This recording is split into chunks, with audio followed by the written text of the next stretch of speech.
18 جون وراثت پر قبضہ کرنا۔ یشوع کی کتاب اس کا 11واں باب 16ویں آیت سے 23ویں آیت تک۔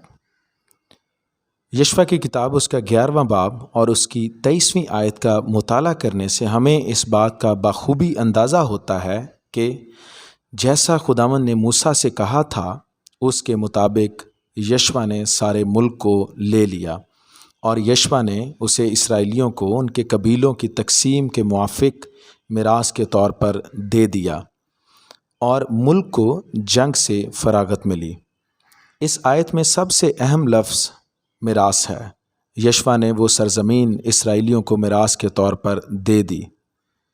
یشوع کی کتاب اس کا 13واں باب اور اس کی پہلی آیت کے مطابق، اور یشوع بڈھا اور عمر رسیدہ ہوا، اور خداوند نے اس سے کہا تو بڈھا اور عمر رسیدہ ہے اور قبضہ کرنے کو ابھی بہت سا ملک باقی ہے۔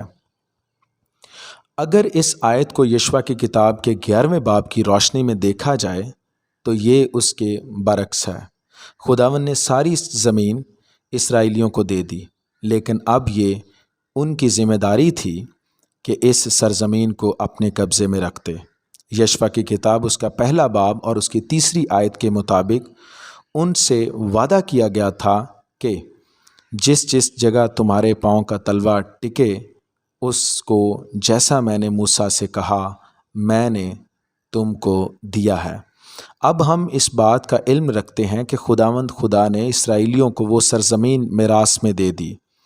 اس سرزمین کو ان کے قبیلوں میں ویسے ہی تقسیم کیا گیا جیسے بائبل مقدس میں لکھا گیا ہے۔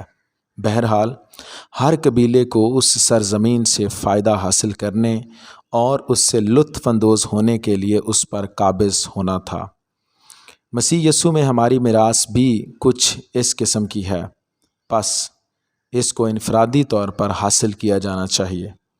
کلیسیا اجتماعی طور پر اس وقت مبارک اور بابرکت ہوگی جب ہم انفرادی طور پر یسوع مسیح کو اپنے اندر شامل کریں گے۔ ہماری میراث یسوع مسیح میں ہے، حقیقی طور پر وہی ہمارا وراثتی حصہ ہے۔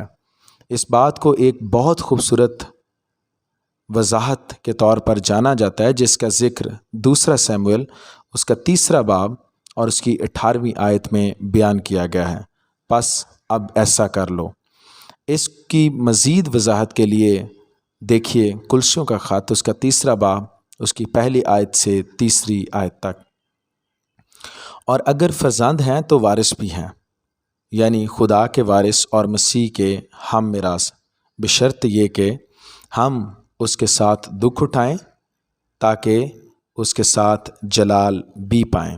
رومیو کا خط اس کا 8واں باب اور اس کی 17ویں آیت۔